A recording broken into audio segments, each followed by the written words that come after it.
Because Donald Trump, he says he likes, well, this is how it reads. Trump likes to dish it, but taking it, not so much. Bill O'Reilly confronted him about that last night on The Factor. You don't think you're too thin-skinned? You might have to overlook some of this stuff if you become president, you know? I don't think I'm thin-skinned, no. I like to have the truth told about me. And you know what? If I do something wrong, I know when it's wrong. And if somebody goes after me, including you, I don't mind it at all.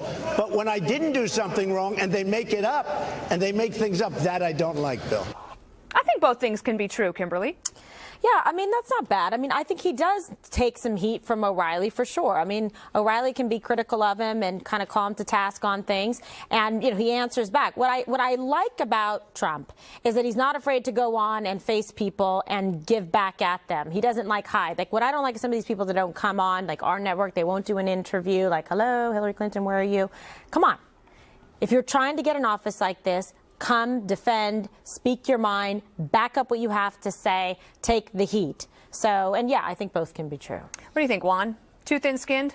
Well, I think he is thin-skinned, and it's surprising to me. He goes after Fox a lot, you know. I mean, I don't know why, because I don't think we're unfair to him in the least, but he thinks that people aren't giving him a fair shot. Now, he says if he does something wrong, call him on it, but he'll know if he's done something wrong. Oh, so what, the journalists aren't supposed to ask him tough questions? I don't get it. By the way, he's doing great. You know, his favorability ratings are great. Most Republicans think he's likely to be the nominee, and yet he has this sense of being aggrieved, the victim of the media. Huh? Well, I mean, who does that remind you of, though? I mean, President Obama. Oh.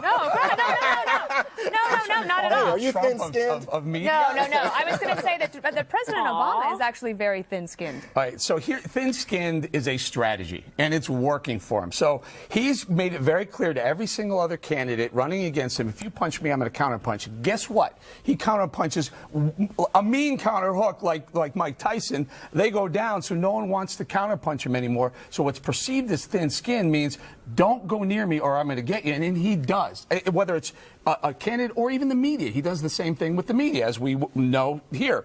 Yes, don't we? But here's what ends up happening. Everyone else, they're fighting for second place now. They don't even want to go for first. They're not even trying to take the number one spot right now. They're all trying to figure out who's going to be end up in number two. You know what, Kat? I don't like thin-skinned.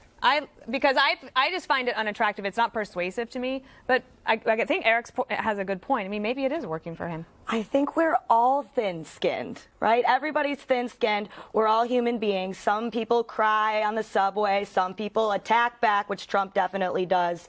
I don't know why that would be an insult. I don't know what kind of answer we were expecting from Trump. He's clearly one of the people that fights back. He was going to be like, you know what, you're right, I am thin-skinned. I'll quit now. So I don't... I have to admit, I have never cried on the subway. Look, I wanted to.